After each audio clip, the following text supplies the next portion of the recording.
那就我们一起皈依发心，也诸佛正法显身三宝尊，从今直至菩提永皈依。我以所修说法诸资粮，为利有请故愿大觉成。诸佛正法显身三宝尊，从今直至菩提永皈依。我以所修说法诸资粮，为利有请故愿大觉成。诸佛正法显身三宝尊，从今直至菩提永皈依。我以所修说法诸资粮，为利有请故愿大觉成。那我们今天呢要传授的呢是宗喀巴大师呢所讲述的，就是关于三世道呢一切心要的这个总摄，那也就是呢我们所讲的这个三主要道。那三主要道呢，它的内容呢，就是它的字数呢非常的少，但是呢它的意思呢却是非常的深广。那我们今天呢，除了讲述三主要之外呢，那刚刚呢就是有请求能够传白志明，所以之后呢我们也会传这个白志明的这个过龙。那三主要道最主要呢是宗喀巴大师呢为他的弟子，那他也是宗喀巴大师的侄子，那也就是查空阿旺扎巴，也就是一般讲的这个宇自在名称大师。那宗喀巴大师呢，他本人呢是从至尊文殊呢，就是得到这个三主要道的教授。那刚刚仁波切一开始呢，就是依照往常的习俗呢，就是上师在传法之前呢，会先念诵一段内容。那这内容呢，最主要就是策发，就是我们能够调整一了。那今天最主要讲述的呢，就是关于道次第的内容。那这个道次第呢，就是我们这边所讲的就是道次第的心要三主要道。那我们会依照这个道次第直接教授，或者说我们讲说马契，也就是直接教授的这个科判呢来做讲述。那大家如果方便的话呢，就是可以做笔记，因为这一本三主要道内容呢，在贵中心的这个法本里面呢也是有的，所以大家平常呢就是如果能够把这个科判的内容记下来的时候呢，那一方面是我们自己本身能够获得这个讲座教授的这个传承，那另外一方面呢是因为有这个科判或者说我们这个目录呢，那当我们在修持或是修行的时候呢，再透过这个科判呢，会能够帮助我们更容易的去理解。那这个三主要道的内容呢，就是大家手上这个就是短函的这个经本里面呢，那在里面呢都有。那就是依照萨迦派的传承来说的话呢，那他们是说就是他们的祖师就是叫做贡嘎宁波的这位祖师呢，那也有说他是文殊菩萨的化身。那他讲的关于道次第的内容呢，他有著述一本关于道次第的这个内容，那这是属于萨迦派的传承。那以格鲁派来说的话呢，那我们格鲁派就是承许呢宗喀巴大师是文殊菩萨的化身。那同样的，宗喀巴大师在解释这个道次第的时候呢，那它的内容最主要就是依着这个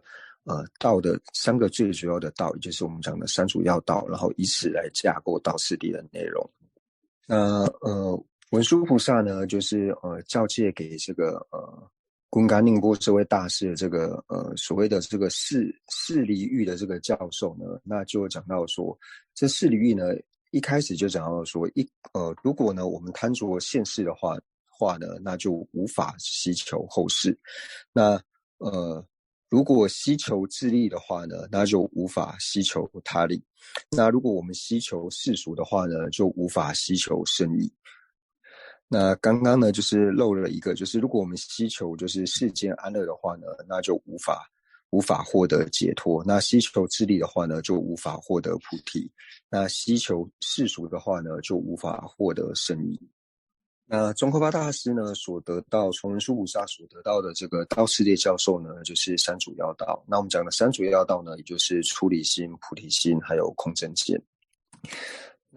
既然然后说三主要道呢，它最主要内容就是道次第。那道次第的道呢，它的意思是什么呢？就一般以世间来说呢，就是我们假如说我们想要去的这个地方，你要到的这个目的地呢，你一定要通过一条道路呢，你才能够到达。那所以同样呢，我们所希求的呢，学法之后所希求的是解脱，还有一切骗智的这个果位，也就是佛果位。所以能够帮助我们得到解脱，或者是一切骗智的这个方法呢，就称之为叫做道。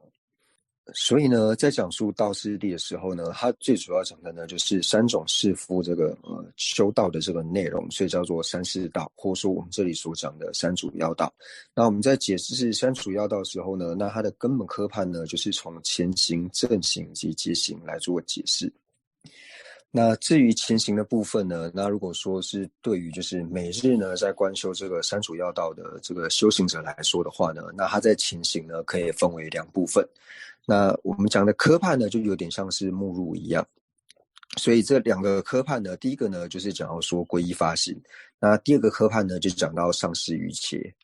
那我们在念诵皈依发心的时候呢，也是平常我们所在念诵的诸佛正法，种种尊，只是菩提我皈依，我以所行识等上，为利众生愿成佛。那这前两个偈颂呢，所显示的呢是皈依，也就是显示皈依境。那后两句呢，所显示的呢就是发心。那在讲皈依的时候呢，皈依又分为大乘的皈依，还有小乘的皈依。那是否为大乘皈依呢？就是看是否有菩提心所摄持。那至于说菩提心的内容呢，或者说发心的内容呢，等下在三主要道的正文呢，我们会讲到。那对于第一个部分呢，就是关于皈依发心呢，因为平常我们平日呢都有在做皈依发心，所以对大家来说呢，相对来说是比较容易的。所以我们今天呢就来介绍说，那关于这个上师瑜伽呢，我们该如何的来做观修。那我们在观想上师瑜伽之前呢，那第一个呢，就是要先就是观想上师。那我们观想上师的位置呢，那大概就是在如果我们平常有在拜大礼拜的话，那就是我们拜大礼拜这个距离。那这个距离之上的虚空之中呢，我们就观想有这个由八只狮子呢，它所擎举的这个金刚宝座。那在金刚宝座之上呢，有一个莲花的垫子。那在莲花垫之上呢，有一个月轮，就是月轮垫。那莲花垫和月轮垫之上呢，所安坐的呢，就是具备对我们最大恩德的，具备三恩的这个根本恩师，那就是传给我们，就像是密续的传承，或者说传给我们像是戒律的传承，就是受戒的这些上师，或者说赐予我们道次第内容的这个老师，所以具得三恩的这个根本上师，那对我们来说呢，那就是尊者。所以我们可以观想呢，就是金刚狮子上的呢，就是尊者，但是尊者呢，他的体性呢是尊者，但是他的外相所显现的呢，就是文殊所现的就是文殊相。那文殊呢，就是一面二臂，那他呢就像是16岁的童子一般。那当然就是如果我们所观想的这个上师呢是宗喀巴大师的体性呢也是可以的。那最主要呢就是我们所观想的这个上师呢，就是对我们来说呢，对我们恩德最大的上师呢，那我们就是以这位上师呢作为我们主要观修的对象。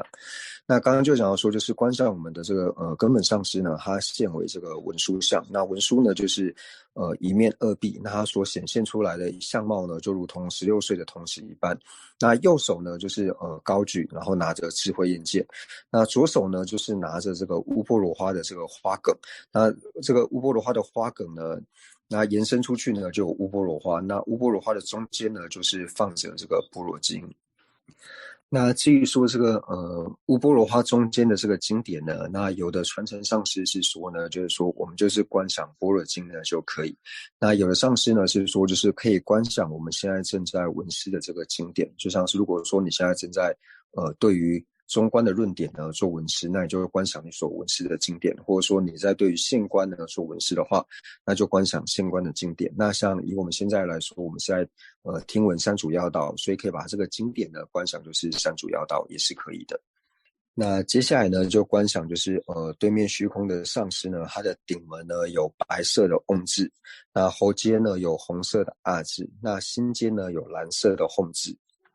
那可以观想呢，就是上师的前方呢，就是有5道光芒，那就是以这种方式呢来做观想。那刚刚呢，我们讲到说，就是上师的心间呢，就是文殊菩萨的心间呢，有个蓝色的控制。那我们就观想呢，这个蓝色的控制呢放光。那放光之后呢，就是到十方世界，然后引请就是我们所有的这个根本上师，还有所有的本尊、诸佛、菩萨、空行护法等等。那引请之后呢，那观想的这些上师呢，到这些护法本尊呢，那全部融入到我们前面虚空的根本上师之间。那就是透由刚刚这个观想呢，上师心经的这个控制呢，就是放出光芒之后呢，然后引请了我们所有的传承上师，然后还有的本尊、诸佛护法、空行护法，然后融入于这个我们对面虚空的根本上师呢。那最主要呢，就是去思维到说，我们的前面虚空的这个根本上师呢，成为就是总摄三宝体性的这个上师，然后他所有的慈心、悲心。一切的功德呢，都变得无与伦比。以上呢就是已经完成了，就是观想本尊，就是观想上师的部分。那我们观想上师引请上师完之后呢，那接下来呢就是供养。那供养的时候呢，就是做七支供养，就是总摄一切集之尽罪的法门呢，就是七支供养。那七支供养，大家如果就是有时间的话呢，那就可以念这个普贤十愿品里面，就是从一开始的所有十方世界中三世一切人师子，那一直念到呢，就是所有礼赞供养福，请佛住世转法轮，随喜忏悔诸善根，回向众生及佛道。那这边的内容呢，就是包含了一切七支供养。那如果说时间不够的话呢，那就是直接念，就是刚刚所念的，就是最后一句，就是说礼赞供养福，请佛住世转法轮，随喜忏悔诸善根，回向众生及佛道。那为什么要从普贤心愿品来做念这样的寄诵呢？因为宗喀巴大师呢，在这个路中论善显密意书呢，就提到说，就是所有一切的这个回向的心要呢，就是普贤心愿品。那普贤心愿品里面呢，心要中的心要，也就是勇猛文殊如实了诸法，大恨普贤菩萨亦如是，未能随从彼等清净学，我将此等善根皆回向。三世一切三世圣者众所说任何殊胜诸回向，我愿将此一切众善根为行普贤善行皆回向的寄诵。那所以我们在做七支供养的时候呢，也是依着普贤心愿品的内容呢，然后来观想，然后做供养。那就是引请上师，观想完上师，供养上师之后呢，然后接下来就是祈请三宝总集体性的上师呢，能够赐予加持。所以我们刚刚已经观想，就是上师呢，他总摄一切三宝的体性。那总摄三宝体性的上师呢，我们祈求他能够赐予我们殊胜的这个善心。那因为呢，我们现在最主要的呢是修持，就是希望能够在心绪当中升起三主要道。那为了升起三主要道呢，所以同样的呢，我们也是祈请，就是总摄三宝体性的上师呢，他能够加持我，然后呢，让我断除呢，就是升起三主要道的这个三维品。那升起出离心的三维品呢，就是贪着世间轮回圆满的这个颠倒执着。那对于菩提心的三维品呢，就是只有想着自己的这种我爱执。那对于空正见的这个三维品呢，就是执持二种我相。那这两种我相呢，也是讲的补特伽罗有我以及呢法有我的这两种执着，也就是法我执以及人我执这两种执着呢，都能够断除。那在断除了这个三主要的三维品之后呢，那接下来呢就是祈求呢，就是善知识能够加持我，让我在心绪当中呢能够升起出离心，还有呢自利利他的这个菩提心，以及呢执持诸法呢自性不成立的这种无颠倒的这一种无颠倒心呢，能够快速的在心绪当中升起。那这个呢就是我们在做祈请的时候呢要念诵的这个内容。那在这边呢，就是我们已经做了第一个呢，就是观想或是引请上师。那引请上师之后呢，第二个呢就是供养，做七支供养。那接下来呢就是祈请上师加持。那这三个结束之后呢，那第四个呢就是降至甘露。那就是透由我们刚刚这种猛烈的祈请之后呢，那我们观想，因为我们刚观想就是对面虚空的这个根本上师呢，他的顶门呢就是有白色的瓮字，那我们就观想呢，就是上师顶门的白色瓮字呢放光，放出白色的光芒，然后白光当中呢就是有甘露。那观想呢，上师顶门的这个吽字呢，放出白光，然后里面呢就是有无尽的甘露，然后呢从我的顶门呢就是融入，然后融入我顶门之后呢，然后灌满我全身，那净除我从无始以来呢所造的关于身体呢所造的一切的恶业，身的恶业呢就能够断除。那断除了身的恶业之后呢，能够获得所有的身功德。那这身功德呢，就包含了诸佛的这个32相以及80种随行好的功德。那接下来呢，就观想呢，上师喉间就是喉咙呢，喉咙的这个红色的这个字呢，那放光，而且呢，同样这个光中呢，也是具有甘露，然后呢，融入于我的喉咙之中，那净除呢，我从无始以来呢所造的这个语方面的这种过失，然后呢，能够获得诸佛的这个语加持。那接下来呢，就是观想上师心间的这个吽字呢，放出蓝色的光明，而且具备甘露，然后呢，融入于我的心间，那断除呢，我从无始以来呢，关于我的心呢所造的一切的恶业，并且获得呢诸佛的这个悲智力的功德。那做完这一些观想之后呢，那接下来就是同样我们要念诵，那也就是随念就是上师的恩德，然后呢，在这个寄诵呢，一方面就是随念上师的恩德呢，然后去祈请上师加持我。那同样呢，也是祈请上师呢，他能够长寿的一个缘起。那念的寄诵呢，就是我们刚刚在念这个身加持的时候呢，就可以就是第一遍。那第一遍呢，就念具德珍贵根本之上师，请来安住我顶莲月座。并以甚深恩惠摄持我，赐予身语意之诸成就。那这是观想，就是我们断除身恶业、获得身功德的时候呢，然后念诵第一遍的时候呢，就是念诵赐予身语意之诸成就。那第二遍呢，就是观想获得语功德的时候呢，那同样呢，就是念诵具德珍贵根本之上师，请来安住我心莲月座。并以深深恩惠摄持我。那第四句呢，是念赐予身语意之诸成就也可以，或者是念诵呢赐予共不共之诸成就呢，都是可以的。那共不共之就是共通成就和不共的这个成就。那念诵第三遍的时候呢，就是观想获得一加持的时候呢，那同样就是念具德珍贵根本之上师，请来常住我心莲月座，就是前面两遍呢是念请来安住，那第三遍呢就是希望上师呢他能够长久呢安住在我的心间，所以就念请来常住我心莲月座，那并以深深恩惠摄持我。那第四句呢就是改成了直至菩提藏间坚稳住，就是希望在未获得菩提之前呢，那上师呢都能够安住在我的心间。那念完3遍的这个祈请文之后呢，那接下来呢就是做一个总的回向，也就是念到生生世世不离真名师，诸法资财受用悉具备，地道一切功德圆满矣，此金刚位为愿闻速登。那以上呢就结束了，就是前行就是皈依发心以及呢观修上师语切的部分。那接下来呢，就是进入就是正行的部分。那正行呢，就是开始讲是三主要道。那在正行的部分呢，又分为6个科判。那第一个科判呢，就是讲到说就是归敬颂。第一个科判呢是归敬颂。那第二个科判呢，就是讲到造论的宗旨。第二个科判讲到造论的宗旨。那第三个科判呢，就是讲到说就是希望聚会的这些友情呢，他能够来劝发他能够发起决定，就是升起三主要道的这个决定。所以对于这个聚会者呢，劝聚会者呢升起决定。那接下来的3个科判呢，就是提到说就是解释出离经、解释菩提心以及解释空正见。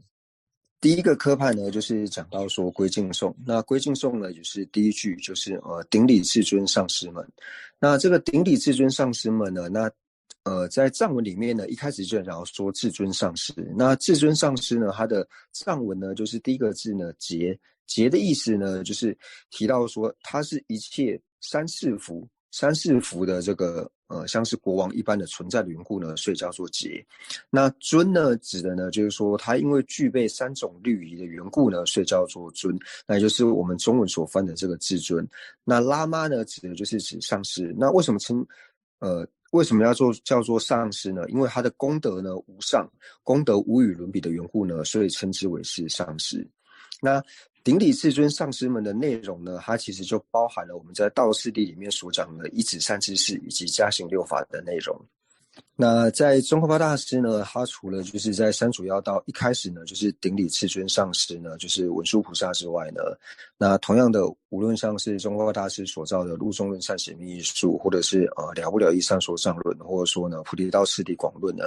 那在一开始的时候呢，在还没有赞叹就是礼敬世尊之前呢，那都是先顶礼他的至尊上师，就是顶礼至尊文殊。那为什么要先顶礼至尊文殊呢？那就表示说，宗喀巴大师呢，他把就是一指善知识呢视为最重要的，这是第一点。那第二点呢，就是因为宗喀巴大师呢，他的心绪当中呢，能够升起出离心、菩提心，还有空正见呢，能够升起三主要道最主要缘故呢，也是因为文殊菩萨的缘故，所以随念就是上师的恩德呢，所以一开始就是顶礼至尊上师。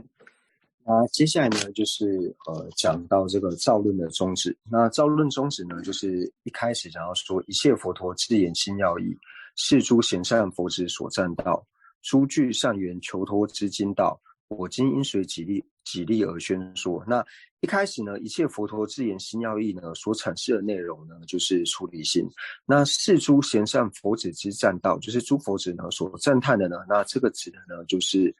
菩提心。那诸具善缘求脱之经道，就是能够获得解脱的方便呢，那也就是空正见，也就是所讲到证得空性的这个智慧。所以在这个偈颂里面呢，就讲到说，就是出离心、菩提心以及空正见，就是证得空性的智慧的这个内容。那我今因随己力而宣说。那为什么要讲述这个呢？因为世尊呢在经典里面有讲到说，就是空性极尽无生理，众生未解故飘没，悲尊以多百方便，几百正理令彼悟。就是透由这个偈颂呢，告诉我们说，就是要透过多闻、多了解空性的内容之后呢，我们才能够获得解脱。所以讲到说，诸具善缘求脱之经道。所以为此呢，我为了让大家能够了解这三主要道缘故呢，所以我致力的呢来做宣说。所以这个偈颂呢所讲述的就是造论的这个宗旨。那接下来的这个偈颂呢，就是讲到说这个劝这个聚会者呢能够来听闻，就是发起决定，然后来做这个听闻。那为什么要讲述这个归敬颂，还有造论宗旨，然后以及接下来的这个劝聚会者能够发起这个闻思呢？那一开始的归敬颂呢，就是为了顶礼上师嘛。那顶礼上师、礼敬上师目的就是为了能够累积资粮。那累积资粮之后呢，当我们资粮够深厚的时候，或是我们的福德深厚的时候呢，我们的所愿呢就容易成办。所以一开始呢，先做归敬颂，先对上师呢做礼敬。那礼敬了上师之后呢，接下来就是造论宗旨。那为什么要有造论宗旨呢？就是我累积了这些，我顶礼上师所累积的这些资粮是为了什么呢？是因为做下一个程序，就是论点里面有想要说呢，就是过去的这些祖师呢，他并不会轻易的做下承诺，不会轻易的做下这个程序，但是呢，他只要程序之后呢，就如同我们在石头上面画画一样，你要把它抹除掉呢是非常困难的，所以他程序之后呢，他就一定会做到。所以在顶礼上师累积资粮之后呢，所程序的就是我要将这本论点呢，就是著作完成。所以累积的资粮呢，就是为了能够造论呢，能够顺利，能够将这本论点呢，就是完整的就是写完。那接下来这个偈颂呢，就是刚刚所讲到的呢，就是劝发这个聚会者呢，他能够就是劝请他来做听闻。那这边讲的聚会者呢，实际上所讲的呢，就是有缘的这个友情。那有缘的这个友情所指的就是聚气。聚气的有情，就是你你能够具有能力呢来听闻这个内容呢，是要符合哪一些条件呢？所以这边就讲到说，于诸山有安乐不贪着，未曾暇满毅力勤精进，唯愿依于佛陀欢喜道，具法缘者尽意善谛听。就讲到说，第一个条件呢，就是我们对于山有是指轮回，我们对于轮回的安乐呢，并不会去贪着。那第二个呢，就是因为我们获得了这个暇满的人生，那了解到暇满人生呢，它是有大义，而且是难以获得的，所以我们会精勤的呢去做修学。那这是第二个条件。那第三个条件呢，就是我们对于佛陀呢所讲的这一些佛法的内容呢，帮助我们解脱道的内容呢，然后能够升起欢喜。所以具备这三个条件，就是这种具气者呢，具法缘者呢，那就是希望你能够呢具备静心以及信心呢，然后来做听闻。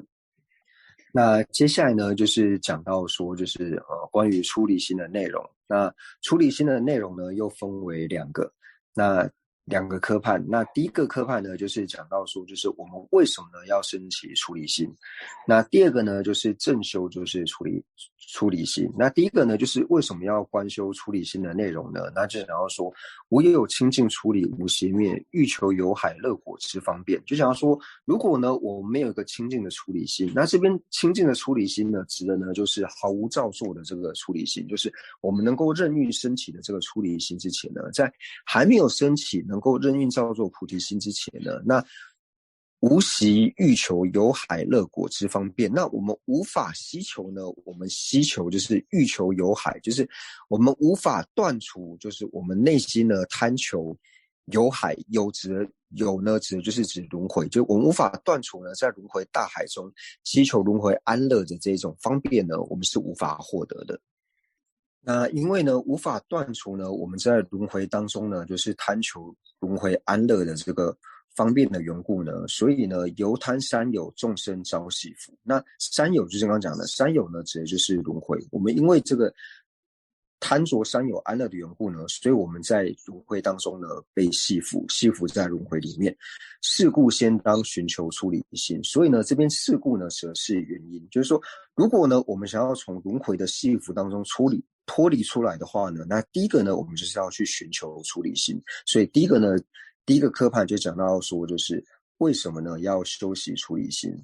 那接下来的这个寄颂呢，就讲到说，就是正修出离心。前面讲到说为什么要修理出离心的原因之后呢，那接下来就是正修出离心。那正修出离心的时候呢，就讲到说修习暇满难得受无暇。那修习暇满，那这暇满呢，就如同道次第一开始呢，我们在观修暇满的时候一样，要去思维暇满难得、暇满义大。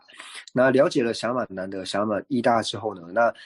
寿无暇呢？寿无暇指的呢，就是要去思维事无常，就是思维到我们的寿命呢，就是刹那刹那在幻灭，所以由此呢，去思维暇满以及无常的内容。那刚刚就讲到说，就是我们在正修这个出离心的时候呢，那它又分为两个科判。那第一个科判呢，就讲到说，就是断除呢贪着现世。那第二个科判呢，就是断除呢就是贪着来世。那这个寄颂呢，就是讲到说，就是断除呢贪着现世。那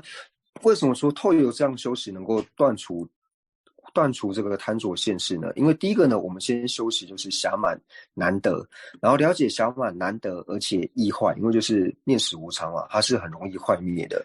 了解暇满难得而且易坏之后呢，它能够帮助我们什么呢？能断贪着，此生单着乐。因为你知道说，暇满人生不但很难获得，难以获得，而且获得之后呢，它又很容易消失。所以透用这种方法呢，我们对于今生的这种安乐呢，我们就不会过度的呢去做执着。因为如果不去思维暇满易坏，然后呢又不去念死无常的时候呢，我们往往会觉得说啊，反正今天生命很长，所以对于今世的这些受用以及圆满，我们就很容易去贪着。所以透由思维暇满难得以及念死无常呢，能够帮助我们呢断除就是贪着今生的这种贪着。所以这个呢是断除贪着今世。所以呢，对于说我们判别一个人他是否是修行人或是不是修行人呢，是从哪里来做判断呢？他如果能够断除贪着今生的这种安乐的话呢，就能够称之为是修行人。他如果无法断除呢贪着今生的这个安乐的话呢，他就没有办法成为一个修行人。就如同我们一开始在讲到文殊菩萨呢，对于这个萨迦派的大德呢，昆嘎宁波呢，对他讲述说，你如果讲出道次第呢，就想要说贪着今生呢，就无法希求后世的内容呢是一样的，这道理是一样的。所以呢，在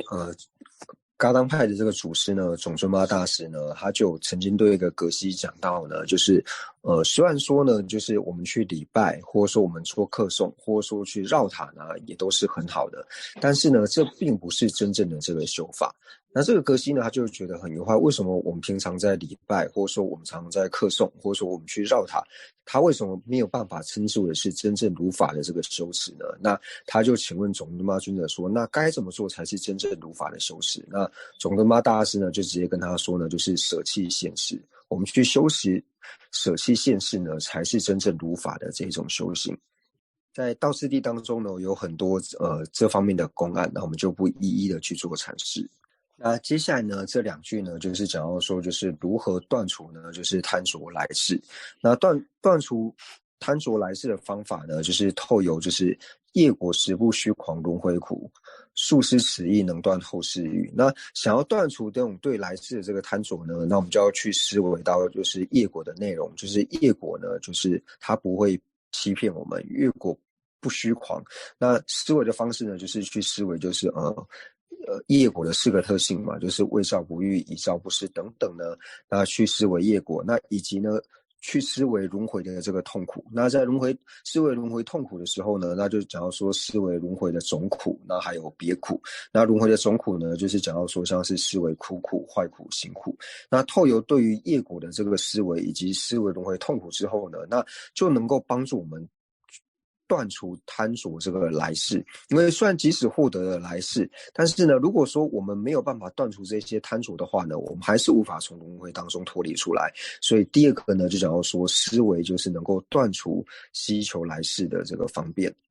那所以上述呢，我们已经讲完，就是在观修出离心的时候呢，第一个呢要去思维，就是我们为什么呢要观修出离心。那第二个呢就是正修出离心。那正修出离心呢，就是又分为就是断除贪着今世，以及第二个呢断除贪着来世。那接下来呢就讲到说就是升起出离心之量。那这个升起出离心之量就讲说就是我们心绪呢如何判断我们已经升起了出离心，就是升起出离心的标准。所以升起出离心的标准呢，就讲到说修以故于轮回诸盛世，虽仅刹那希愿亦不生，昼夜恒常希求解脱心，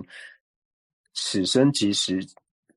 此生起时即为出离心。那就是说透由上述的这种思维呢，就是我们去思维为什么要去观修出离心。那正修出离心的时候呢，去思维说我要断除对于今世的贪着，以及对于来世的这个贪着。那透由这些观修之后呢，所以我对于所有轮回的这些圆满的这些盛世呢，那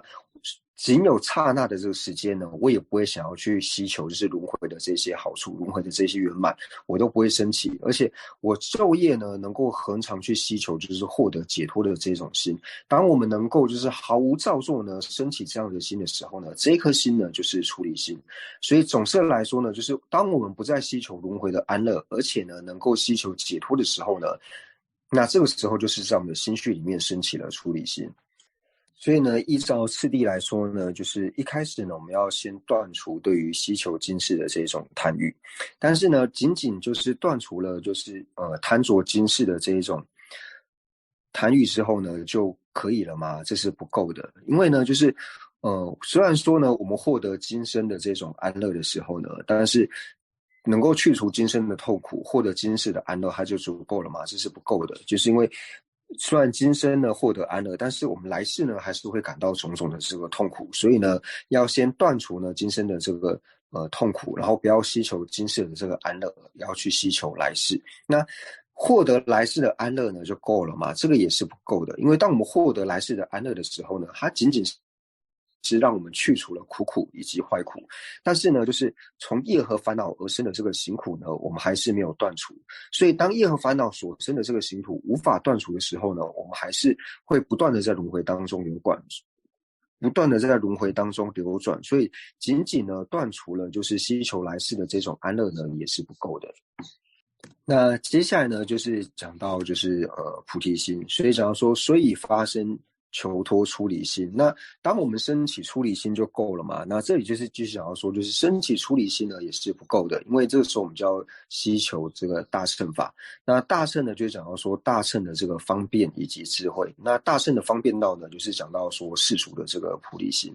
那为什么要有这个菩提心来做摄持呢？因为如果没有菩提心做摄持的话呢，我们即使升起了证得空性的智慧，那证得空性的智慧，它虽然能够帮助我们断除烦恼障，但是呢，如果没有菩提心的话呢，它就无法断除所知障。那无法断除所知障的话呢，我们就无法承办一切遍至佛陀的这个果位。所以才要说呢，所以发生求脱出离心，若无菩提圣心所摄持，没有大乘的这个菩提心所摄持，也是大乘的方便和智慧，要是二者无法双运的话呢，我们还是没有办法获得佛位。所以这边呢就会讲述到大乘的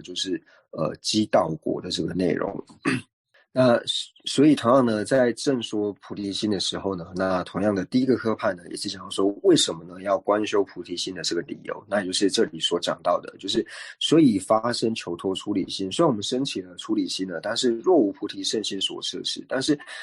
这个菩提心呢，要是没有菩提心去摄持的话呢，不成无上菩提胜乐因。就是如果没有菩提心做摄持，那我们心绪中任何的功德，无论是出离心也好，或者说呢证得空性的智慧也好呢，它都没有办法成为无上菩提的因，无法成为菩提的这个胜乐。菩提胜乐指的就是指佛果位，无法成为无上菩提，就是佛果位的这个因。所以呢，上述就讲到说，发起菩提需要观修菩提心的理由。所以说讲到说呢，是故智者应发菩提心。那接下来呢，就讲到说，四大瀑流冲击难遮止，业力绳索紧密所系缚，多入我执，铁往深渊中。那这个呢，就是讲到说，我们在观修菩提心的时候呢，该如何来做思维？那一开始呢，四大瀑流指的呢，就是有内外两种四大瀑流。那外在的这个四大瀑流呢，指的呢就是指生老病死。那内在的这个四大瀑流呢，那就是我们心绪所摄的这个四大瀑流呢，那就是讲到说欲瀑流。那欲瀑流呢，指的就是说我们欲界的这个烦恼呢，就是欲瀑流。那这个有瀑流呢，有呢指的就是指上界的烦恼，也就是色界还有无色界的烦恼呢，叫做有瀑流。那无明的瀑流呢，那无明呢指的就是说我们对于真实，也就是对于空性呢不了解的这种无明，所以叫做无明瀑流。那见瀑流呢，就像是我们心绪当中的这个邪见还有边执见。那这四大瀑流呢，就是因为在我们心绪当中呢，它是非常猛烈难以遮止的缘故。那也因为有了四大瀑流的缘故呢，所以业力绳索紧密所系缚，所以我们就被这个恶业，或者说被这种无论是恶业或是善业，就会被这种业力呢，就是束缚在轮回当中，就是被紧紧的系缚。然后呢，堕入我执，铁往深渊中。那这个我执呢，就是包含了就是遍计我执以及俱生我执。那因为这个我执的缘故呢，所以使我们呢，就是紧紧将我们系缚在一起，所以无法呢从这个我执的这种见解当中，我执的深渊当中呢脱离出来。那接下来的寄颂呢，这样说：无明大暗周遍所蒙蔽，无边生死大海深复深，常遭伤苦迫害恒无间，现此境地一切如母众，此情状彻发殊胜心。那这里呢，就讲到说我们在升起菩提心之前呢，那我们要先升起悲心，就是希望一切有情呢都能够远离痛苦的这个悲心。那要思维一切有情远离痛苦的这个悲心之前呢，我们要先了解到说一切有情呢，它被苦所束缚。为什么它会被苦所束缚呢？它被苦所束缚的这个原因以及理由了解之后呢，我们才能够升起一个，那我因为了解众生呢，他是被苦所逼缚，所以我希望能够帮助有情呢脱离这些痛苦，所以才讲到了四大瀑流冲击难遮止的这个寄颂。那一直到呢，就是常遭伤苦迫害恒无间，现此境地一切如母众。那这个讲述的内容呢，就如同在入中论里面呢，一开始呢就讲到说，就是最初说我而知我，次言我所则着法，如水车转无自性。原生心悲我敬礼，那就讲到说我们如何对于这个悲心，因为一开始他就是顶礼这个大悲，在入中论的开头他就是顶礼这个大悲心。为什么要顶起大悲心呢？因为他一开始就讲到说我们为什么会在轮回里面被束缚呢？就是因为执持就是我还有我所的缘故。然后因为有了人我执以及法我执呢，所以我们才会在轮回里面不断的这个流转。所以我为了帮助有情呢，了解有情它是被什么所束缚而遭遇到痛苦之后呢，所以升起了这样子的悲心，希望我能够帮助他们从这种我执的痛苦当中呢解脱出来，所以由此呢顶礼悲心。所以这边的内容呢是一样的，所以就讲说现此境地一切如我众，就是被这些痛苦呢所逼害的这个有情，那见到他们因为受苦，所以我才会策发自己呢升起强烈要帮助有情脱离痛苦的这种殊胜心，所以施此情状策发殊胜心。那在这边呢，就是我们从这个无边生死大海深复深，常遭伤苦迫害恒无间，现此境地一切如母众，施此情状策发殊胜心。那这个殊胜心呢，就是菩提心。所以这个内容呢，所讲述的就是正发菩提心，就讲说我们正式呢观修菩提心。所以在正发菩提心的这个内容里面呢，它包含了就是透由持世菩萨呢所传下来的这个七因果的教授，以及呢就是佛子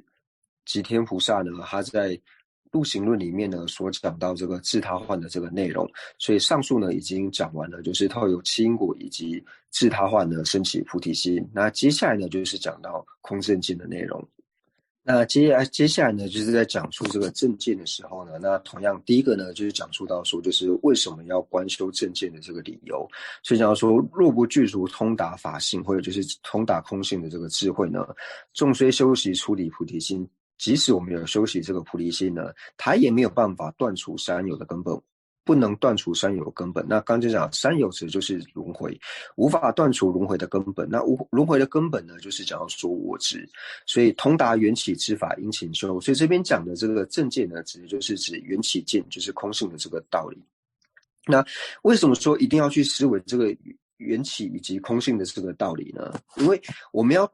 断除三有轮回的根本呢，就是要断除我执的时候呢，我们只能透过无漏道呢，就是无漏的这个道呢，去断除烦恼。那但是呢，菩提心呢，它无法成为对治，就是烦恼的这个正对治，它只能够成为一个助伴。能够真正断除烦恼的这个方法呢，就是要思维就是空性的这个道理。能够直接危害到我执的呢，就只有这个空正见，就是缘起见。所以就要说呢，纵虽修习出离菩提心，修习的菩提心呢，它还是没有办法帮助我们，就是真实的断除三有的这个根本，也就是我执。所以想要断除三有根本，一切轮回根本的我执的话呢，那叫通达缘起之法呢，就是讲到说缘起见呢，我们要好好的呢去做修持。那思维就是正见的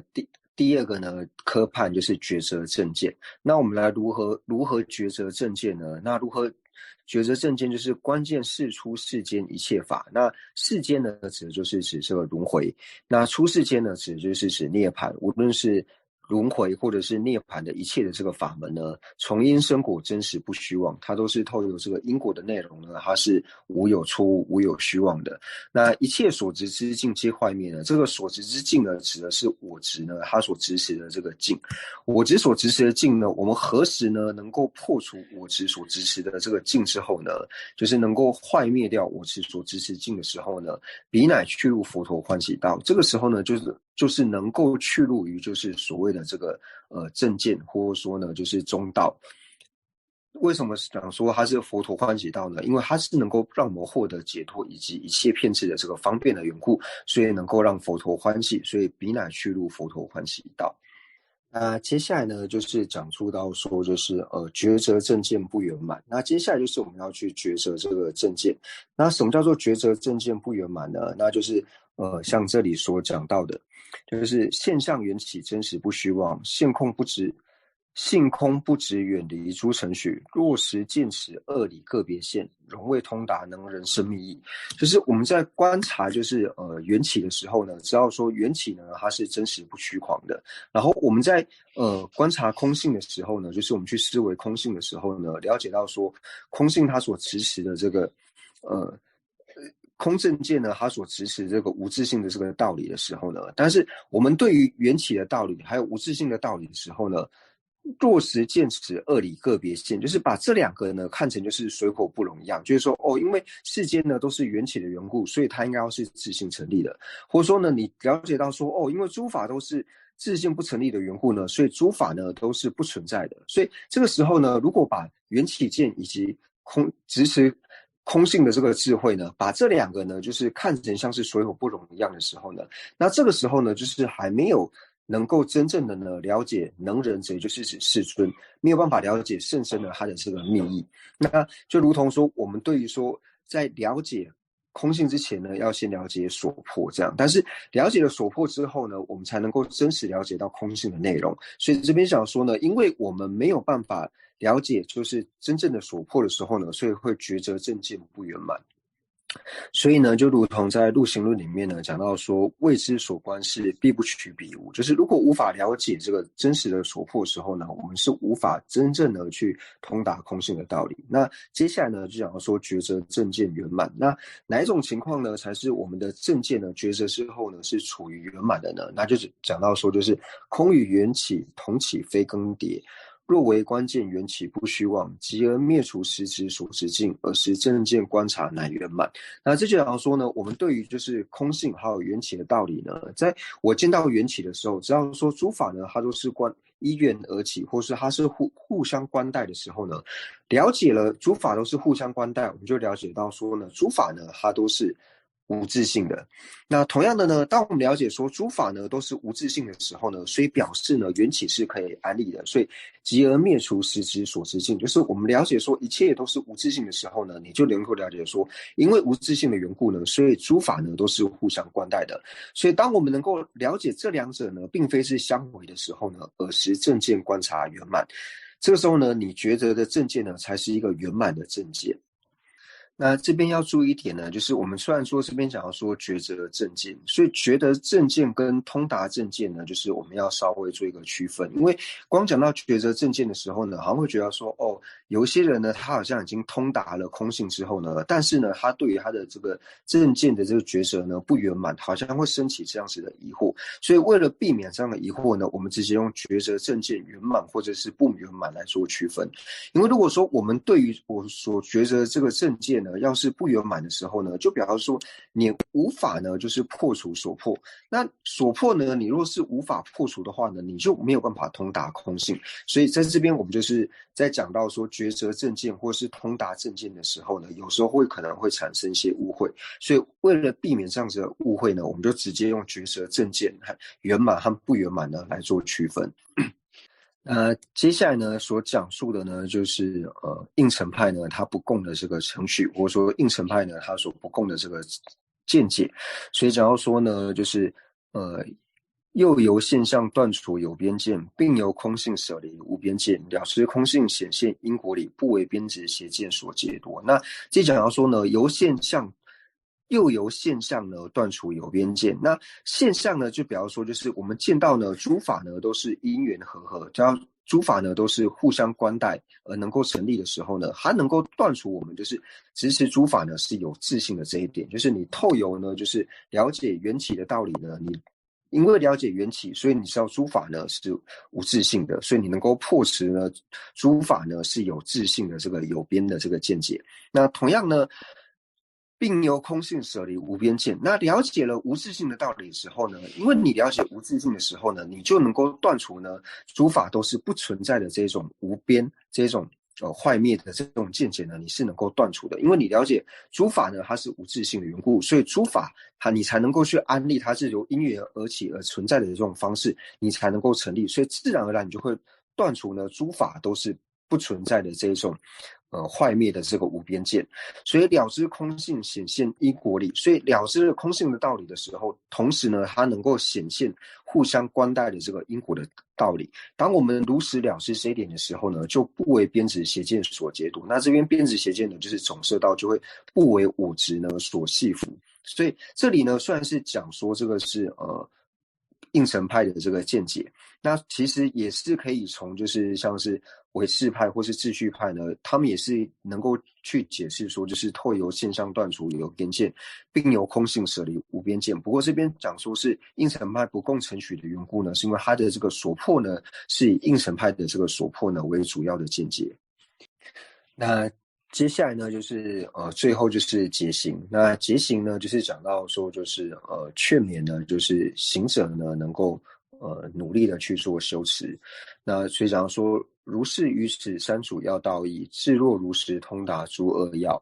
当依极尽处所起精进，愿汝速即承办就经验。所以就讲说呢，上述所讲到呢，就是出离心、菩提心以及正见呢，无论说这是缘起见或是空正见呢，三主要道的这个内涵呢，就是自己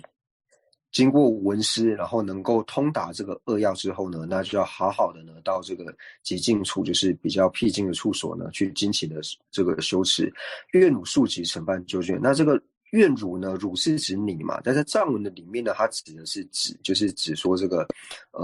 就是像他的心子一般的指这个宇自在名称这位大师。那虽然说中国大师这边好像直接是对宇自在名称大师所讲述，但是同样的对于后来像我们修持三世道的这一些行者来说呢，也可以把自己呢放在里面，就是说如果呢我们能够照着中华大师所讲述三主要道内容呢如实去行持的话呢，那我们就能够承办呢就近的这个所愿，也就是成佛的这个果位。那上述呢就是结束了，就是三主要道的这个教授的一个传承。那刚刚呢就是有人就是请求他平常有在念这个金刚萨埵的百字明，所以请求仁波切能够传百字明，所以仁波切呢在这边就是传百字明的这个过龙的这个口授。rangi chiwa bana pe mada le nyewe kingwe dana khune doje kabo zangwa dawa la onge zama tele tuyen zo kiwa la doje zama kunda kabo shi changa nyingi doje de zama yung doje ngima kabo shi changa nyingi ribu de doba ika anda kina za rinpo chi kena zo ye jama ya doje kiru ki chiba diye dukan tawe zo zonge kabo tele zo duwa rei chiba iso mo chiwa lanya dukan lo zo duwa wanga lana chen da ji chiba tama chi ki talang bo ongu doze chi so wada pe tena yi shi ki doze sawa tada kada abe kinga de sama ye shi ra o she ongu kui shi ki doze kama mi chiba uje mo chiwa chumde doje zama tada sunje tam chi ki dire相信大把这都是写说的，都跟我那这里为什么他们这个地里讲上个世纪了，因为就会带人军队，他们就跟那么，都跟我那边世纪的多多不送做过来，就是我们班子啥都什么也没有把来，班子啥都带那不地里的没把数都会，没把数不会，按照人家没把少是的没把也这少干嘛数的适当些啊，我帮个问的少大个的班子我们班子把嘛什么也啥都啊我配。那以上呢就是结束了，就是金刚萨埵的这个忏罪法，然后加上百字明的这个口授传承。那接下来呢，我们就是说回向，那将我们今天呢所有闻法的这个功德呢，回向世尊的圣教能够长久住世。那特别呢是三界法王宗喀巴大师的圣教能够长久住世，源远流长。那我们也回向给就是尊者，然后祈愿尊者呢能够法体安康，长久住世。那他的心愿呢也能够早日成办。那除此之外呢，我们祈愿就是中心的导师呢，就是切多仁波切呢，他同样呢也能够法体安康、长久住世。那他的心愿呢也能够早日成办。那除此之外呢，就是和我们有缘的根本上师以及所有的持教大圣之士呢，也祈愿他们能够法体安康、长久住世，他们的心愿呢也能够早日成办。那除此之外呢，对于说社会有贡献的这些人，无论说他是否有宗教信仰或是没有宗教信仰，那我们也祈愿他们都能够长寿无病，他们的所愿也能够快速的成办。那除此之外，我们也祈愿呢，就是在现在的世间界呢，没有任何的战乱极疫，也没有任何人非人的这种障碍。那总之呢，就是将我们三世所积的一切善根呢，回向给一切的有情。那祈愿一切有情都能够早日成就佛果位。那这边呢，也是特别呢，就是谢谢仁波切呢，就是强多仁波切呢，能够让我在这边传法。那还有呢，是我在中信的这些葛西们，还有这些老师们呢，就是还有所有的护持人员呢，都非常谢谢你们。那同样呢，就是也谢谢翻译，因为翻译现在在台湾，那台湾现在已经是凌晨了。那除此之外呢，那也谢谢就是所有呢来与会的这一些所有的同学们，就是让我有这个机会呢，能够在这边就是为大家讲授佛法，然后让我能够累积这个广大的这个福德资粮，所以谢谢大家。